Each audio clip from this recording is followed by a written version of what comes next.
Friday Night Racing on Off the Ball. brought to you by Horse Racing Ireland. Love every racing moment. Visit hri.ie. Friday Night Racing here on Off the Ball. Will O'Callaghan joined by Johnny Ward. Horse racing, of course, brought to us here on Off the Ball with thanks to Horse Racing Ireland. Love every racing moment. You can visit hri.ie or follow their new Twitter account, which is at HRI Racing, and it is every racing moment. Johnny, how are you on this Friday? Not too bad. Well, good to see you in the racing hot seat. Yeah. It's unusual, but I'm looking forward to chatting to Seamie Heffernan, who's going to be our guest. He's had a pretty good summer so far, Johnny. Unbelievable, yeah. He's, Seami, I think he's 48 now, and the general consensus is he's riding as well as ever, and certainly doesn't look his age. A lot of these horsemen and women, they live very healthy lives, and Seami looks like he could easily pass for somebody a lot younger than he is, but the way he's riding at the moment, he got a suspension at the weekend, which is going to curtail his season a bit. But other than that, Ryan Moore not being able to ride in Ireland because of quarantine and so on has basically meant that Seami has had the pick of the horses over here, and he's also been able to go over to England to ride some very good horses over there. And yeah, he's for a guy who wasn't considered a great interview, he's really opened up, I think, the last few years, and he's a brilliant judge. I always find him really compelling to listen to, and anyone who was actually listening to him talking before the Oaks last weekend would have just thought the favourite was basically gone by, and that's how it turned out with Love. Yeah, he's obviously a good judge of horses in terms of picking the rides over the last while. A couple of classic winners already in the books for this summer. Yeah, he's had a great season. He's probably benefited from the fact that Ryan Moore isn't there. He obviously rode Peaceful to win at the Curragh. She was very, very good, and the ride he gave in his timing was kind of pretty rock solid as well in the Oaks to finish second to Love. In the Derby, then we had a very interesting kind of outcome with a long shot win at under Emmett McNamara, Serpentine, who probably got a bit of a freebie, and there was a lot of debate about the jockeys in behind. Could they have done more? And I always find it hard to kind of criticise the jockeys in situations like that, because it's much easier after the event. But Seami's flying it. He looked like he was going to win the Irish Jockeys Championship. Now, that's going to be a little bit more difficult because of his suspension, but I think he might give it a good go at the same time, and it'll be interesting to see who he's looking forward to resuming partnerships with later on in the season. On the back of the Derby itself last weekend, I was intrigued by Oisin Murphy's decision to go onto Twitter and put up a video of himself, basically as he was being driven out of Epsom, and he did the full breakdown of the race. Very unusual to actually see a jockey do that. Yeah, he's started doing that the last while, and it's gotten very, very good reactions from punters, because he thinks about what he says, and he really reasoned, why Cameco didn't win. Now, Cameco was basically too keen early on, but he gave his thought process there was an awful lot going on in that race, and if you're a jockey and you've somehow gotten 16, 20 lengths to find on a pacemaker who's quite unexposed and might produce a career best, you're kind of in a terrible situation. But he basically said, my horse didn't stay, but I'm not sure what Oisin's long-term goal with these kind of interviews on Twitter are, but they're really helpful, I think, for punters. And, there are a lot of relationships jockeys and trainers have with bookmakers now that people are very uneasy with, but, Oisin is just doing that for the betterment of people to understand the races, I think. Yeah, and I wonder maybe if it's a case of he hasn't got a huge amount of criticism so far, that for now he can feel that he's free and open to talk about it, and we'll see maybe how it progresses for him over the next while. In terms of last weekend, that's a third double in terms of the Oaks and the Derby for Aidan O'Brien. He's got 8 wins now in both races. When you were speaking last weekend, you reckon it was going to go pretty well for O'Brien at Epsom last week? Yeah, he'd a scatter of horses in the Derby. The Derby was very, very hard to call. People were saying to me on the Friday, Anton could win this, and it did kind of feel like that, and it sort of turned out like that. But Emmett McNamara, and Wayne Lord, and these jockeys who've gone to Ballydoyle primarily to ride long shots, they do get these good opportunities in classics every now and then. And for Emmett McNamara to win a classic, the joy that would have brought to his family, Eric McNamara, his trainer, his trainer father, Connor, his brother, who's a very promising jockey.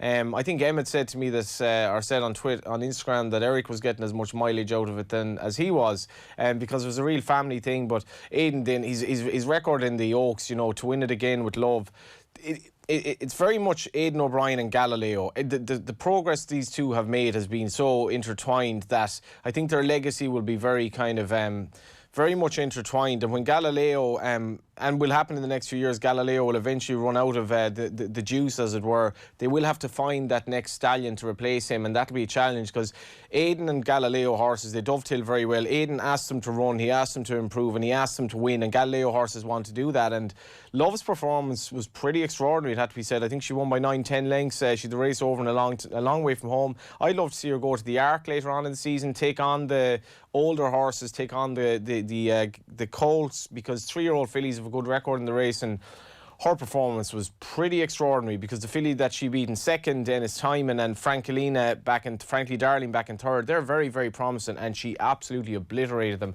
on her first step up to 1.5 miles. And the theory is that she's better than the geldings, or the colts rather, this year, that she would have won the Derby on sectionals, and if that's true, it's intriguing to see where she goes. But Seami was basically saying, I think last Friday, you know, I love this filly, nothing can go wrong, and that's kind of how it turned out. Yeah, I was watching Ryan Moore talking about Love. Really unusual, I guess it's the new normal, where he's on Zoom just as he's getting ready to go to another race. He kind of gets stopped to talk on Zoom to the racing journalist, and they asked about the Arc and potentially going to that weekend, and he was saying, look, it's a decision for Aidan O'Brien, but he said in terms of the ride that he got from Love, he says probably her best performance that he's ever seen from her.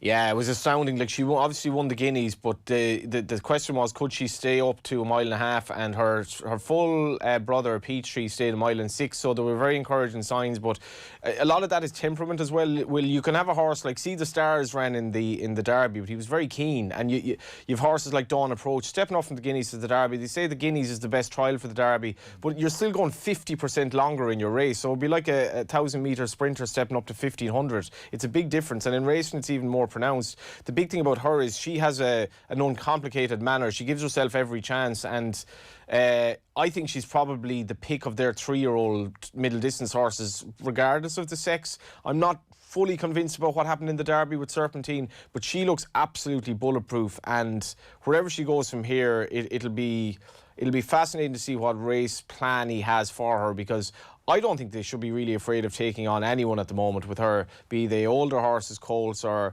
even distance-wise. She could come back and trip. She looks actually quite extraordinary. To win the Oaks like that in a race that was quite strongly run, but she was stepping up in trip. Utterly extraordinary performance. I've rarely seen anything like it. She was obviously well named as well, because if you name something Love, she'd want to be some use, you know. Yeah, I think every racing journalist, probably Ed Epsom last weekend, had Love Conquers All ready to go even before the race was finished. It was the headline on pretty much every article afterwards. Decent card tonight in Kilbeggan, as we're speaking, Midlands National Night, huge night for the track there. Some okay races along the way though for this weekend. Just looking ahead in terms of Ireland, first of all, you've got the Mel Stakes, which is a Group 3. That takes place tomorrow at Leopardstown at 5:15. Yeah, actually quite an interesting weekend in Ireland, because at Kilbeggan tonight you have Super Sunday running, which is very, very unusual for this time of year. You've the likes of Yanworth and Mengley Khan, older horses who had great careers back in the day. So Super Sunday is kind of the star attraction. He's going to be odds on. I think he might have run if you're listening to this on the radio this evening. But the Medal Stakes then attracted Albina and Madmood among the entries. Now, neither of those runs, but Zabeel Prince comes over for Roger Varian, and he's taken on Patrick Sarsfield of Joseph O'Brien, and actually very competitive racing. And I want to mention Dundalk as well, Will, because it comes back. I think they've spent around 2 million on refurbishing the all-weather track there, which I think a lot of people agreed, you know, it's a bit like an AstroTurf pitch. Eventually just has to be replaced because it gets too hard. But the jockeys seemingly have given good feedback. I'm a massive fan of Dundalk, and they have a really good card with the Ballysacks, which is normally run at Leopardstown, being thrown into Dundalk because of the year they've had. So that's their feature. It's the July the 12th meeting, and it's usually a meeting that's very popular with Northerners who just kind of want to escape the marching season, but that's not the case this season because nobody can get in. But it's a good card. Okay, well, I think we've been joined on the line now by Seamie Heffernan, winner this year of the Irish 1,000 Guineas with Peaceful and the Irish Derby on Santiago as well. Seamie, good afternoon to you. How are you, lads? Good. I mean, we're just saying you've had a pretty enjoyable summer so far. I mean, obviously, at this point, to have a couple of classic winners in the bag doesn't make for a bad start to the year, does it? Yeah, well, if you told me to start the year that I was going to win the Irish Derby, I'd put that in both hands. But just the way it's worked out, Ryan can't get over, and our horses are running well, and I'm giving the nod to ride some of the better ones. We mentioned kind of at the outset, you know, obviously with Ryan not being here, you've had the pick and your Ballydoyle's number one. But still, I guess that puts its own pressure onto you, though. You have to make the right selections for these big races, given the tremendous options that are there at Ballydoyle at the moment. Yeah, well, I'm not always given the options, and you know, when I am, I try my best to pick the right one. I'd say most jockeys suit most horses, but there's the odd horse that certain jockeys will suit better. Yeah, I suppose the horses that you've ridden this season, you've ridden Santiago, you've ridden Peaceful, but what did you make of Love, Seamie, at the weekend? Because you were just fulsome in your praise about her pre-race. I don't think you really had any doubts apart from somebody jumping in front of her or something, because it was a performance that backed up your hope before the race, I suppose, for her, even though you weren't riding her. She's very slick. She's very slick to watch, and she's very easy to like.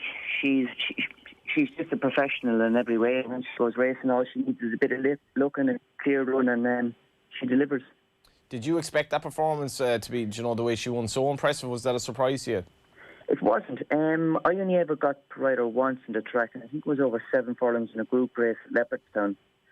And she had been working nicely, went into the race with a very good chance, but at that day I think she showed everybody what speed and tactics and how hard she can run fractions.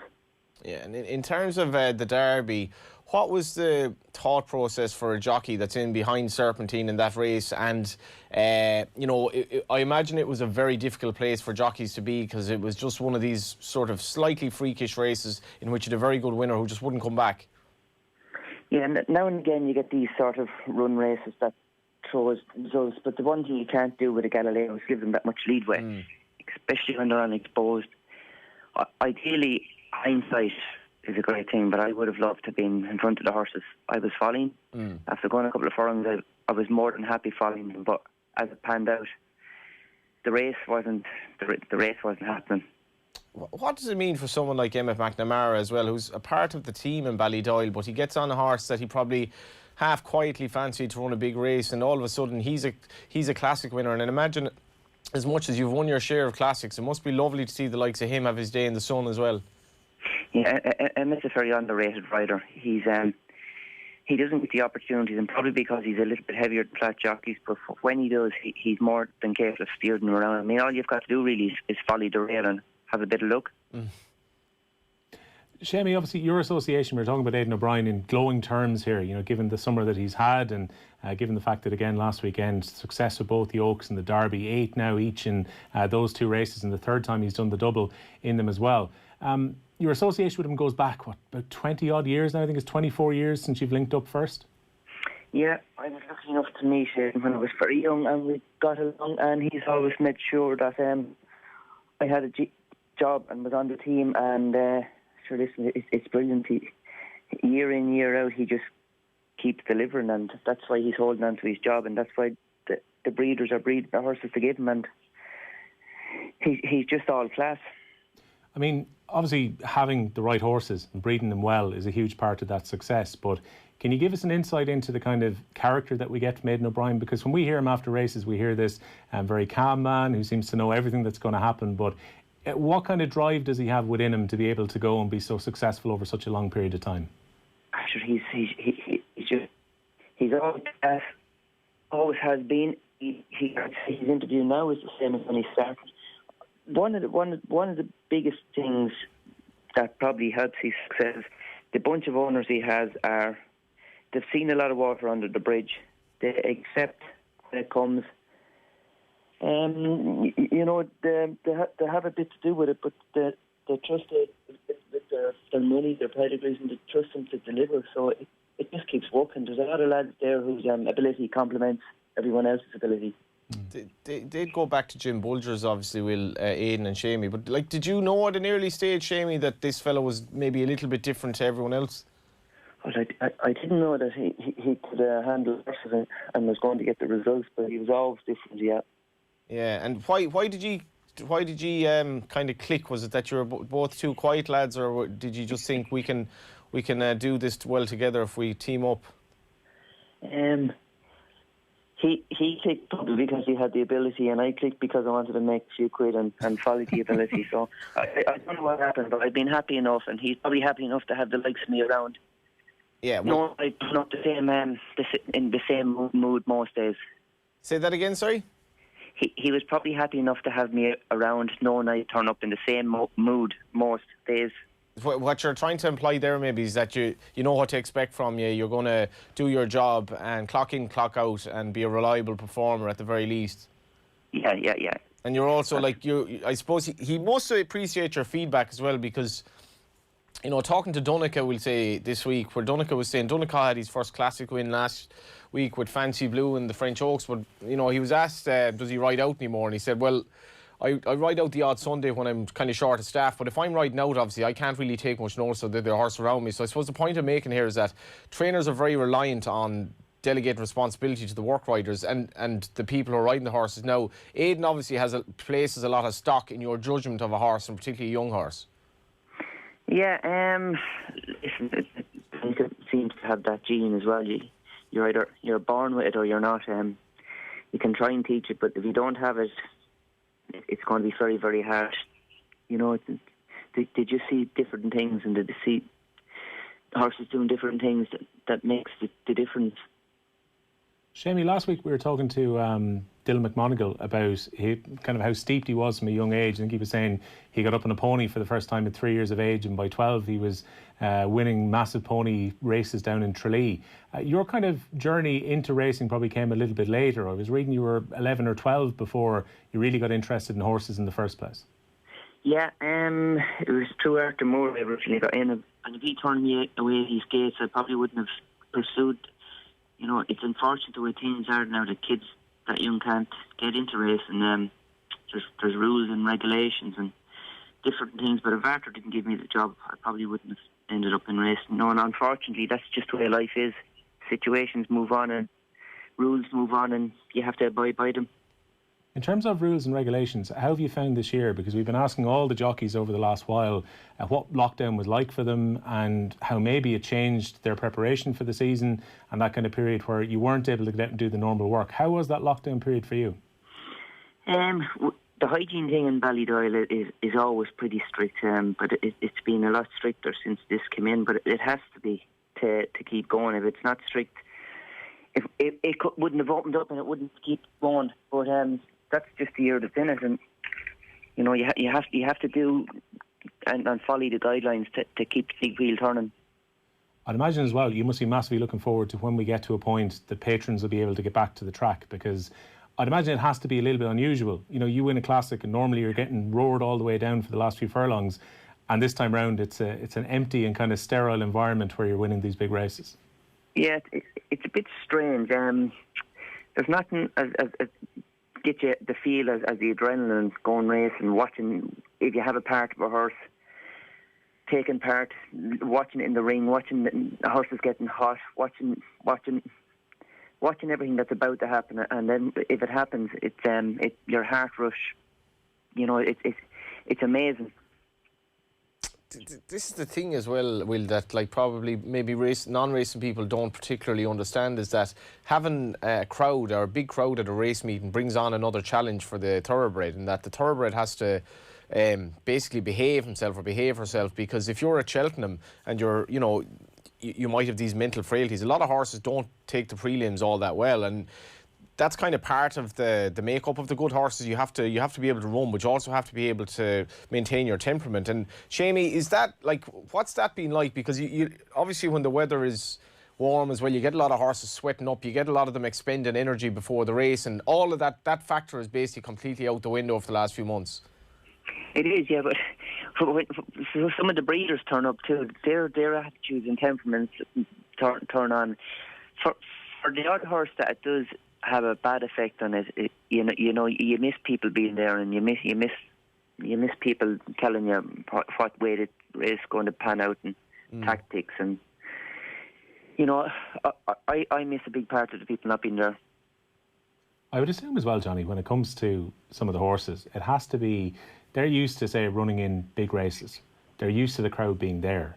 It has to be an unusual period for them too, to be coming out of the stalls, and what they expect to hear doesn't happen. Yeah, like, I suppose, so in fairness, in Ireland there are a lot of meetings that aren't all that necessarily well attended. That's fine, but you know, if you have a horse who was running in a back end Group 1 in Newmarket or whatever, and then comes back to Newmarket and there's literally nobody there, it probably is a bit strange for the horses, and temperamentally it's just not as challenging for them. And you know, you've all seen the celebrations a horse come into the parade ring, literally surrounded by thousands of people roaring at them, and the horse is just taking it all in. And particularly Arc Day in Paris is quite challenging for a horse as well, but that's just gone out the window. I hope we'll have crowds back shortly, but you know, for the likes of Galway now, Galway again would be a big test for a horse in so many ways. That's just taken out of the equation, and Galway's not far away, and I've huge sympathy for Galway that it can't have crowds this year, and it's just the nature of the game. Especially given that Galway is, quite aside from the racing that we're going to see on the track, it's always associated with a kind of a social week. I know lots of friends who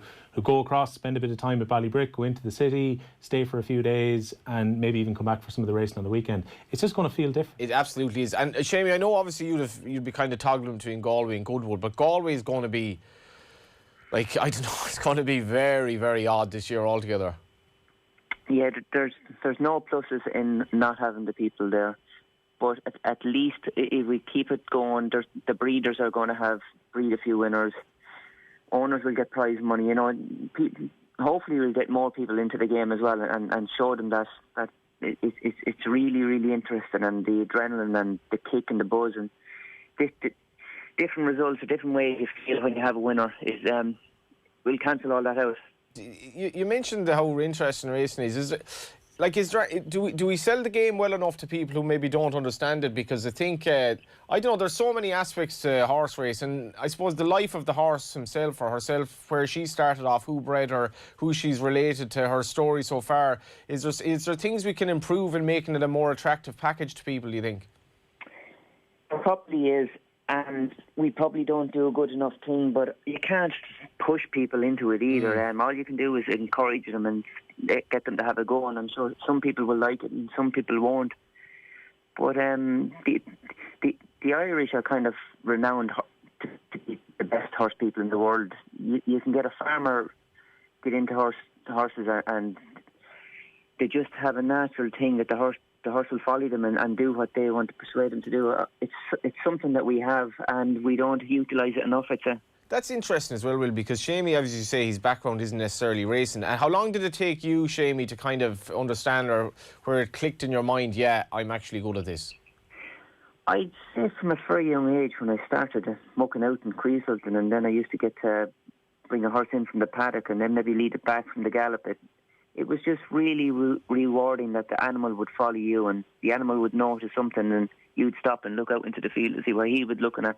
It's something that grows on you and gives you confidence, and you know what, you can make a good living, and it's just very enjoyable if it gets in on you. Seami, I heard that you like to race the horses inside Ballydoyle based on your own experience of riding them out. How close do you get it to the handicapper normally? We probably don't race them, but you can analyse a horse, or I do myself, and I give it a rate, and it's something I do to keep me interested in the particular horse. If it's not... Does that mean you have an encyclopedia then of every horse that's in Ballydoyle at the moment? Well, I wouldn't call it an encyclopedia, but it would be an opinion, and it would be a long way from an encyclopedia, but it satisfies me in my own head if I have an opinion on a horse, and it mightn't be shown what it's shown, but if you can teach it or give it confidence and it ends up winning something very good, it satisfies me myself. So I suppose I'm the number one person that I have to satisfy. Sounds a little bit like Moneyball in a way. You're able to make these assessments, and maybe the obvious horse going into a race, you might have a feeling that one of the lower string are actually better suited for it. That's it, yeah, but it could be broke ball called either. Like the likes of Serpentine now, horses like that, when you sit in a 2-year-old by Galileo, who invariably isn't going to win first time out and will improve with racing, like how early do they just kind of improve and they kind of confound you, or they conform with your expectations, or can you make a fairly early judgment of these horses, or is it kind of up in the air as to what they'll find in terms of improvement? Over the period of time I'm in horses, there's only been one Sea of Stars, one Frankel, one Dawn Run, one Limestone Lad. These are horses that the public latch onto. A lot of horses have plenty of ability, but different conditions, maybe ground or right-handed, or the different tactics, push them up in their mark to where they can beat a horse better than them. In the Derby, what happened is you have a very well-bred horse given an extremely well ride, and he was spot on perfect to run to his highest mark on the day. In my opinion, I would have loved to have been chasing the horses that was chasing him, but the position I got at the top of the hill or was put into took me back out of the race, and at halfway I had no chance of catching Emmett. That's my opinion on the race. But that's racing. You don't know what's going to happen. You have something mapped out in your head, and you got to do what's right. It is a little bit mad that, you know, the Derby is run at Epsom, and the Derby being this race that was like almost the be all and end all for so long. But Epsom really, Seamie, and when you look at a big field in the Derby, it's a fairly zany track. It is, but that's what you need, and your horse needs to canter the whole mile and a half to the start. So if he hasn't got the mind to take it in, it might cost him a few lengths during the race, and I suppose that's why the Galileos are so their minds are so strong. It's really an unbelievable trait that they have, a really, really strong mind. Well, Seamie, thanks a million for joining us on Friday Night Racing, and the best of luck when you get back into the saddle soon. Thanks, Seamie. Thanks very much. Thank you. And of course, Friday Night Racing is brought to you by Horse Racing Ireland. We still have to get your picks for the weekend, Johnny, in terms of we're trying to get a bit of money for the tote here. A second place in 2 weeks for you. You had Laborium last week, very narrowly beaten at Naas on Saturday. Laburnum, yeah, that was actually horrible to watch. It was like it was weak enough in the betting, which was a little bit of a concern, but this is a horse that Seami rode in Goran first time out, and she just looked like she was going to improve a lot. She went down by about a head or a neck to Even So, who's a very good filly, who actually runs for Coolmore but is trained by Ger Lyons, but 100, 150 yards out, you're almost counting your money, and then just the dying strides, you're just like, So anyway, we'll go to war again this week. Yeah, well, you're getting your pick ready. I can tell you where we're at. So on the Tote Irish Injured Jockeys Fund, we're standing at €1,540, and you've got your €100 free bet with the Tote to make for this weekend to try and get us a bit more cash. Yeah, I'll probably go with one at a decent enough price. John McConnell's horse is in good form. Bellewstown this week would have been a sort of a meeting that he'd probably target. He's relatively close to the track. I like his horse Tanseek in the 3:10 at Leopardstown. Really eye-catching run last time over an inadequate trip at Naas.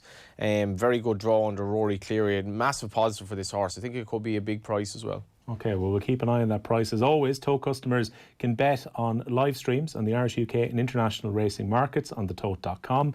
And this weekend it includes action from Leopardstown, Cork and Dundalk, which Johnny mentioned at the start. That's pretty much our lot here on Friday Night Racing and Off the Ball. It was brought to you by Horse Racing Ireland. Love every racing moment, and you can visit hri.ie. Friday Night Racing on Off the Ball. Brought to you by Horse Racing Ireland. Love every racing moment.